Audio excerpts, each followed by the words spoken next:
I have stage 4 lung cancer. And I think I probably have about 20 days left, maybe less. I'm 45, and I asked my doctors if I could talk to you from this hospital room. So, if there's one thing you could change about your life right now, but you're not doing it,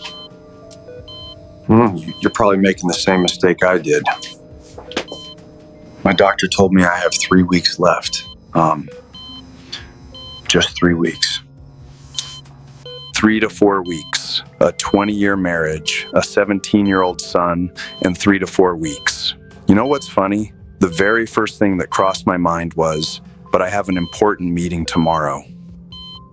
An important meeting with 3 to 4 weeks left to live. That's how deeply I buried myself in my work. So deep that even death came second. I'm a construction contractor.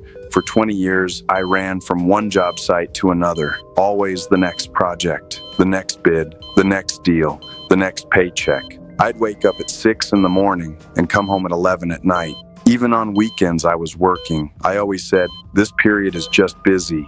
Things will calm down later. I kept saying, let me finish this project, then I'll spend time with my family. I said that for 20 years. 20 years. In the early years, my wife Emily would bring me tea in the evenings. She'd say, are you tired? Come rest a bit, play with the kid. I'd say, I have a lot of work, honey. Tomorrow. She'd smile. She was patient. She was hopeful. Then she stopped bringing the tea. Then she stopped talking. Then she stopped waiting. My son Alex is 17 now, and you know what? Last week he came to me, held my hand, and said, Dad, I don't think I ever really knew you. That sentence, it's stuck in my brain like a nail. I never really knew you. 17 years, living in the same house, eating at the same table. But I was always on the phone, always thinking about work, always focused on the next day, the next week, the next month. I was physically there, but my soul was always at the construction site. When he was little, he'd say, Dad, want to play soccer at the park? Dad, can you teach me how to ride a bike? Dad, will you tell me a story? And I always said, not now, son, I'm busy. We'll do lots of things when you're older. Now he's 17, and he doesn't ask me anything anymore. Because he already knows the answer. Because he doesn't want to do things with me anymore. I missed my chance. My wife, Emily. For 15 years, every Saturday she asked, do you want to watch a movie together? For 15 years, I said, maybe tomorrow. Let me just finish this one thing today. Every Saturday, the same hope. Every Saturday, the same disappointment. Every Saturday, the same loneliness. She stopped asking. She stopped dreaming about spending time with me. Last month, when we went to get my medical reports, it was the first time the three of us had gone somewhere together in years. We were sitting in the hospital hallway. Alex asked his mom, Mom, is Dad really going to die? Emily said, I don't know, honey. Then she added, but he hasn't really been with us for 20 years anyway. That sentence hurt more than a heart attack because it was true. I honestly can't remember the last time I held my wife's hand. I can't remember the last time I just talked with my son. I can't remember the last time I gave them my full attention. But I remember every project, every contract, every client, every number, every detail.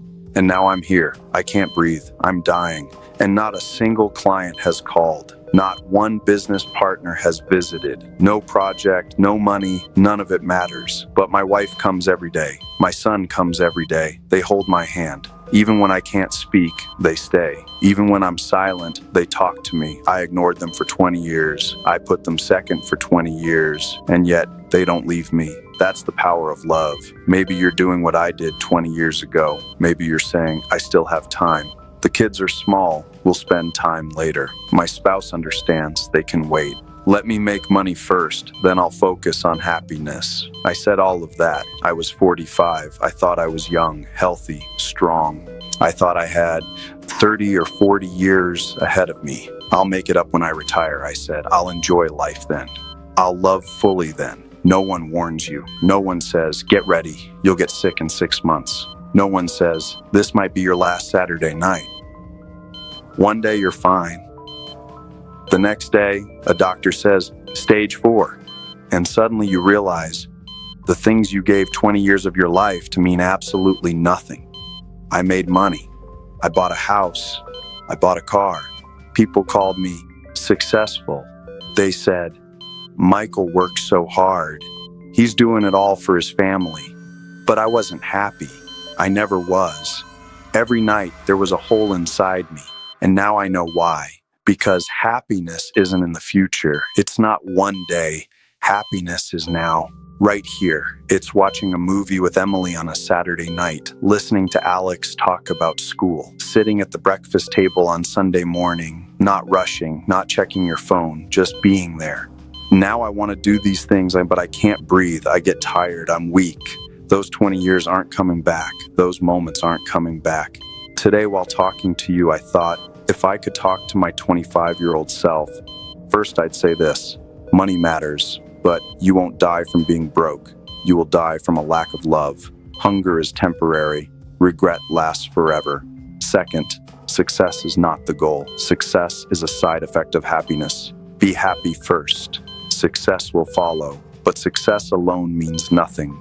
And third, and this is the most important, time is an illusion. You think you have plenty of it, but time is like a sandcastle. It disappears quietly. One moment you're 25, then 35, then 45, and then you're dying. And you realize you never really lived. If you have kids, play with them now, tonight. Turn off your phone, listen to them. If you have a partner, talk to them now, hold their hand, look them in the eyes. If you have family, call them now, right after this video, before it's too late, because if you keep saying tomorrow, tomorrow may never come. Tomorrow could be an illness, an accident. Tomorrow could be regret. I can't play soccer with Alex anymore. I get too tired. I can't dance with Emily. I can barely stand. I can't even hug them properly anymore. But you still can. You still have time. But that time is limited. Every day, a little less. Every hour, a little less. A doctor friend of mine, Dr. Kevin, told me this: I've watched people die for 20 years, and no one ever says, I wish I worked more. They all say, I wish I loved more. I wish I spent more time. I wish I listened more, loved more, hugged more, listened more, been present more. My request to you is simple.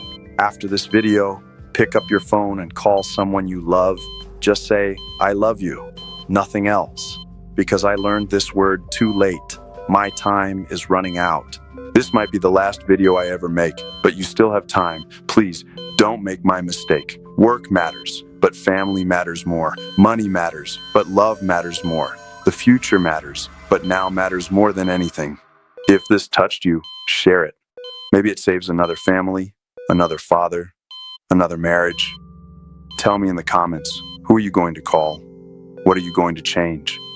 And if you want to watch more of my videos, subscribe.